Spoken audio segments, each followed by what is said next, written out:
It was close to midnight when a lean man with short dark hair and a 5 o'clock shadow slid into the back seat of an old yellow Chicago taxi. Rain streaked across the windows in thin silver lines, distorting the blur of passing streetlights.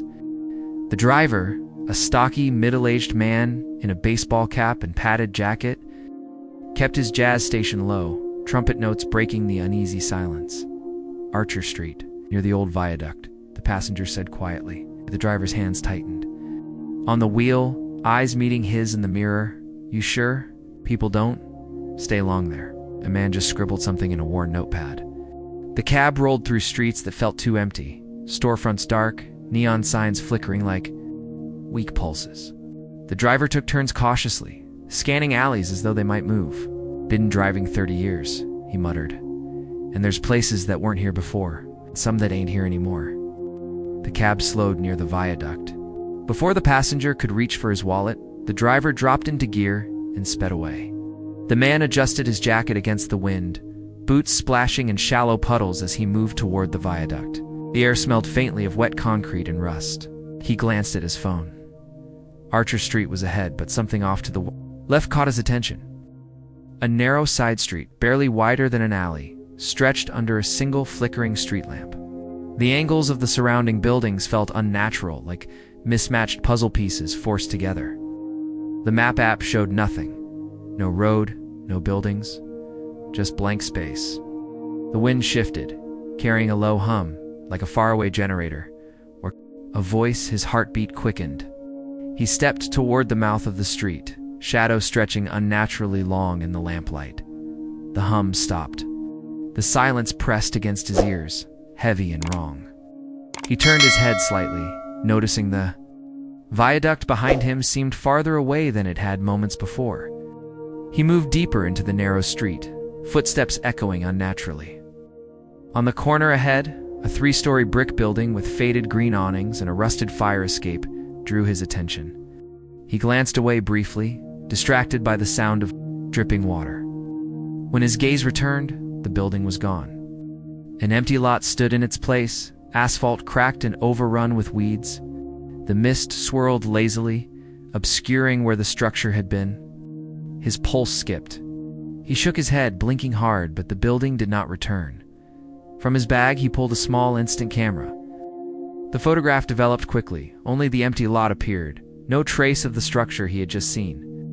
The air felt heavier, charged with something unseen. He scribbled notes quickly, the scratch of pen sounding too loud in the strange stillness. In his peripheral vision, something moved. Across the street, a tall figure stood motionless beneath a broken streetlight. He wore a long, dark wool coat, black gloves, and a 1940s-style fedora pulled low to hide his face. The man in the street called out no reply. The figure tilted, his head slightly, like he was studying him. A step forward.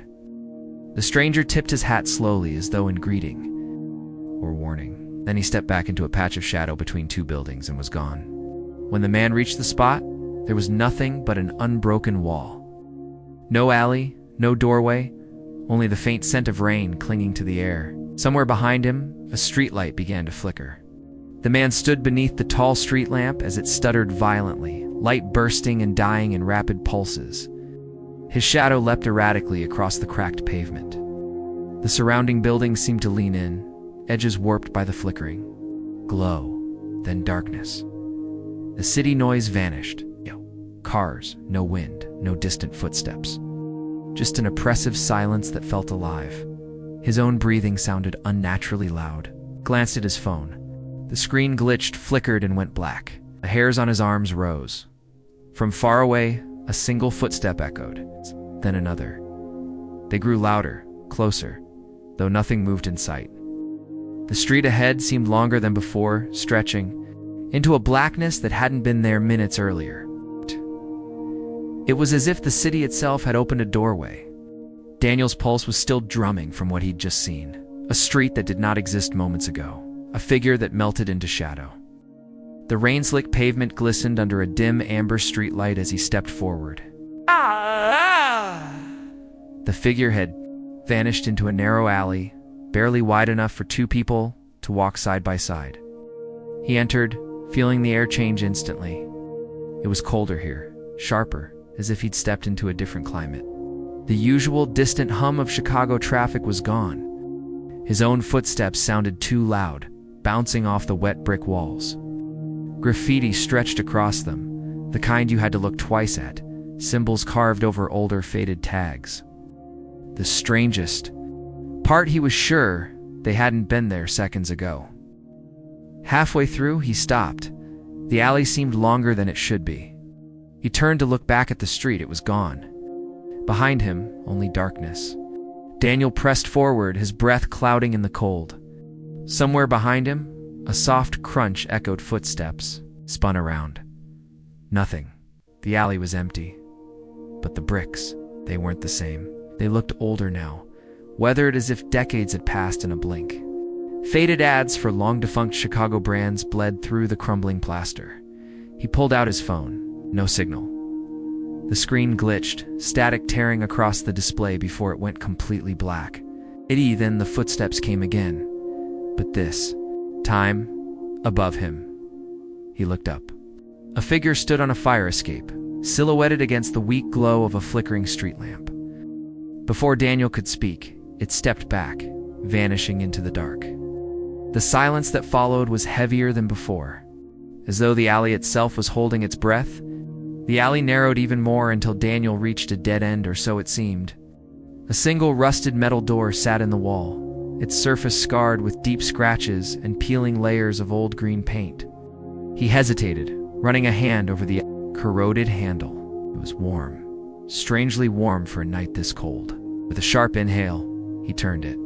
The hinges groaned, echoing unnaturally loud, revealing a narrow hallway beyond. The walls were stained with water damage, paint peeling in long strips. Fluorescent lights buzzed and flickered overhead, their cold light stuttering across the floor. The smell hit him first, damp concrete, rust, and something faintly metallic, like old coins or blood. As he stepped inside, the door slammed shut behind him. The hallway opened into something completely unexpected, a diner. Not just any diner, but one that looked ripped straight from the 1950s. Black and white checkered. Floors gleamed beneath dim ceiling lamps. Red vinyl booths lined the walls. Chrome jukebox in the corner emitted a faint low hum, though there were no visible wires. On the counter, a white porcelain coffee cup steamed as though someone had just poured it seconds ago. Yet there was no one here. Dust lay thick over everything except the cup. Daniel's eyes flicked to the napkin dispenser. A single folded napkin inside bore the words, "You're late." The sound of the jukebox crackled louder, and a faint old jazz tune began to play. At the farthest booth in the corner, the shadowed figure sat. The fedora tilted just enough to hide the eyes, but Daniel could feel its gaze. He approached slowly, each step heavy in the unnatural quiet. Before he could speak, the figure's voice bloomed inside his mind, calm, deep, and without moving its lips. "You're walking where the streets remember." Daniel froze. As the diner's large front windows, which moments ago showed the alley outside, now faded into pitch black, as if the outside world no longer existed. The hum of the jukebox slowed, the lights dimmed further, and the smell of rain began to seep into the room. The rain outside had slowed to a faint hiss, but what lay beyond the diner's glass wasn't night anymore. It was something thicker, denser, almost alive. Daniel froze halfway through his bite of pie, fork trembling in his hand. The world outside had gone completely black, but not the natural darkness of a cloudy night. This was moving. The shadows pulsed against the windows, pressing inward like a slow, silent tide. Then, shapes began to emerge within it, tall, thin, inhuman. Silhouettes with elongated limbs and no faces. They leaned toward the glass as though they were smelling for something, their outlines warping like liquid. The flickering fluorescent light above buzzed loudly, each pulse of brightness making the silhouettes shift, twitching unnaturally. One of them placed what looked like a hand too long, too many joints, flat against the glass. A ripple spread out from the contact point as if the window were made of water. No sound. Just the wet hiss of rain on the roof. Daniel gripped the edge of the booth. "You see that?" he whispered to the waitress, but when he turned his head, she was gone. Daniel slid out of his booth, boots squeaking faintly on the tiled floor. The diner felt wrong now, too quiet. The clink of cutlery, the low murmur of conversation from moments ago, gone. Every seat was empty. Plates of half-eaten food sat, abandoned, eggs congealing, toast, mid-bite, a milkshake melting into watery pink. He approached a table near the window, where a man had been sitting just minutes earlier. The coffee cup in front of him was still steaming, but something about it made Daniel's stomach tighten. It wasn't coffee anymore. The liquid inside had thickened into a pitch-black sludge, bubbling faintly, as if alive. A droplet slid over the rim in slow motion, dripping onto the table with a heavy, unnatural plop. Daniel took a step back, eyes darting to the counter. The sugar jar gleamed in the harsh light. But the chrome napkin holder's reflection was warped, stretched, wrong. Somewhere in the kitchen, something scraped against metal. The sound was long, slow, deliberate, like a knife dragging across steel. Daniel backed away toward the door, but that's when he noticed something impossible. The front door was gone. In its place was another. It stood at the far wall where the jukebox should have been. It's a single old wooden door, its brass handle catching the flicker of the diner lights. A faint, warm glow spilled from the crack beneath it. Daniel hesitated, torn between fear and the instinct to get out, but something in the air drew him forward. Each step toward the door seemed to stretch longer than it should, as if the room itself resisted him. When his fingers wrapped around the cold brass handle, the sound outside stopped. No rain, no hum of lights, silence so deep it hurt. He pushed the door open. The world beyond was not the street he'd parked on. Instead, a narrow cobblestone lane stretched into a dense, low-hanging mist. Buildings of mismatched eras, some Victorian, some mid-century brick, others with neon signs half-lit, leaned together overhead, their windows dark. A line of antique street lamps cast dim, golden pools onto the wet cobblestones, each reflection. Shimmering faintly, somewhere in the distance, a faint ticking sound echoed, growing louder with every step he took forward. When he turned to look back, the diner was gone. The door stood alone, freestanding in the fog. The ticking grew into a chorus that pulled him toward a narrow storefront with a sign so faded, the lettering was unreadable. The dusty glass displayed nothing but a single, cracked violin and an assortment of brass pocket watches, all frozen. At different times, the door creaked as he pushed it open. Inside, the smell of old wood and machine oil hit him instantly. Shelves lined the walls, each packed with hundreds of pocket watches, all ticking at slightly different tempos. The sound was hypnotic, like a heartbeat out of sync. Dust floated lazily in the amber light from hanging bulbs, and near the floor, a faint mist curled around his boots. He moved deeper into the shop, fingers brushing over a glass display case, where dozens of ornate gold and silver timepieces sat. Some were polished to a perfect shine, others tarnished and cracked, their hands twitching instead of moving smoothly. Somewhere in the back, a floorboard creaked. Daniel froze, scanning the shadows. A figure stood behind the counter, pale, motionless, watching. The man was tall but gaunt, his outdated 1930s suit hanging loosely from his frame. His slick-back dark hair glistened faintly in the dim light, and his sharp cheekbones cast deep shadows across his face. In one hand, he held a gold pocket. Watch its hands completely still. "You're late," the man said, his voice like paper tearing. "And you don't have much time left." Daniel tried to speak, but the air seemed thicker here, as if words were heavy. The shop owner stepped forward, and the shelves behind him shifted, their edges bending unnaturally, warping inward. Sound of ticking watches grew louder, almost deafening now, until it was impossible to tell if they were ticking faster, or if time itself was running out. The man placed the pocket watch on the counter. The glass face was cracked, and instead of numbers, it held tiny, writhing black shapes. Pressing against the inside as if desperate to escape, Daniel stepped back toward the door, but it was gone. Only rows of ticking watches surrounded him now. The air pressed against Daniel's chest like an invisible vice. The pawn shop's wooden walls were no longer stationary. They moved, breathing inward like the ribcage of some giant creature. The dim light bulb overhead swayed erratically, throwing warped shadows across the floor. His palms scraped against the counter as he tried to push himself free, but every direction closed tighter. The scent of old dust was replaced by something sharp, metallic, the smell of a subway rail. Right before a train appears, a faint crackling sound rose above the pounding in his ears. Then, without warning, the walls shattered.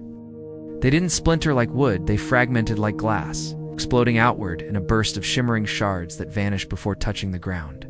Daniel stumbled forward, bracing for chaos, but when his eyes adjusted, he wasn't in the shop anymore. He was standing in the middle of a deserted street, no traffic, no people, just rows of darkened buildings leaning over him like silent spectators. The city's constant hum was gone, replaced by a hollow, unnatural stillness, the only sound. The faint electric buzz of flickering streetlights, casting a sickly green glow on the cracked asphalt. Daniel's boots scraped against the pavement as he stepped forward. Somewhere ahead, a faint creak broke the silence, metal grinding against metal. He followed the sound and found a lone street sign swaying lazily. The strange part? There was no wind. The air was heavy, unmoving, as if the city itself were holding its breath. The sign read Archer Street, the same name he'd chased through old maps, case files, and cryptic whispers. But when he blinked, the letters bled into one. Another, rearranging themselves into jagged, unfamiliar shapes that hurt his eyes to look at. When he blinked again, it was back to Archer Street. He reached out a trembling hand and touched the cold metal pole. The instant his fingers made contact, the hum of the streetlights deepened into a low vibration he could feel in his bones. Pole wasn't just there, it was alive, pulsing faintly like it had a heartbeat. Behind him, a shadow flickered across the buildings. Someone or something was moving. A shape emerged from the shadows, tall, lean, and deliberate in every step. The brim of a dark fedora cast his face into obscurity, his long overcoat shifting slightly as he approached. Daniel's pulse spiked. He'd seen this man before. Always at the edges of his investigation, always vanishing before he could follow. The stranger stopped a few feet away. No words, no movement. Just the slow rustle of cloth in the still air. Then, without a sound, he extended his gloved hand. Resting in it was an old, yellowed photograph. Daniel took it carefully, the paper soft and brittle. His breath caught when he saw the image. Himself standing on this exact street, wearing the same jacket and scarf he had on now, with the date scribbled in faded ink on the back, read December 14th, 1946. The man in the fedora tilted his head as if studying Daniel's reaction. "How?" Daniel began, but his voice cracked. The man stepped back into the shadow without answering. The photograph trembled in Daniel's grip. The edges seemed to ripple, bending the image like heat over asphalt. Then, the distortion spread beyond the paper. The pavement under his feet shifted like liquid. The lines on the road wavered and curled. Buildings groaned as their steel frames bent unnaturally inward, glass windows warping into melting shapes. The smell of burnt metal filled the air. Somewhere above, the sky churned, clouds twisting into spirals that glowed faintly. From within, Daniel staggered backward, clutching the photograph. His eyes darted to the shadow where the fedora man had stood. But it was empty. Whisper slid into his ear, though no one was there. "You've been here before? You've never left." The sound was low, almost tender, yet it froze his blood. Every instinct screamed for him to run. Daniel ran, or at least he thought he did. The streets beneath him folded like pages in an old book, reshaping faster than he could navigate. Corners led to dead ends that hadn't been there seconds before. Street signs spun in place, or arrows pointing in impossible directions. The hum that had haunted him since the diner swelled into a roar, deep, vibrating, and omnipresent. It came from everywhere and nowhere, shaking the air until it felt thick in his lungs. Up ahead, the street opened into darkness, not the absence of light, a darkness that moved, churning and alive. The ground at the edge crumbled into nothingness.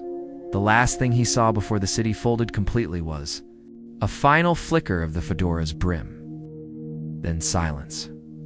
Chicago was gone.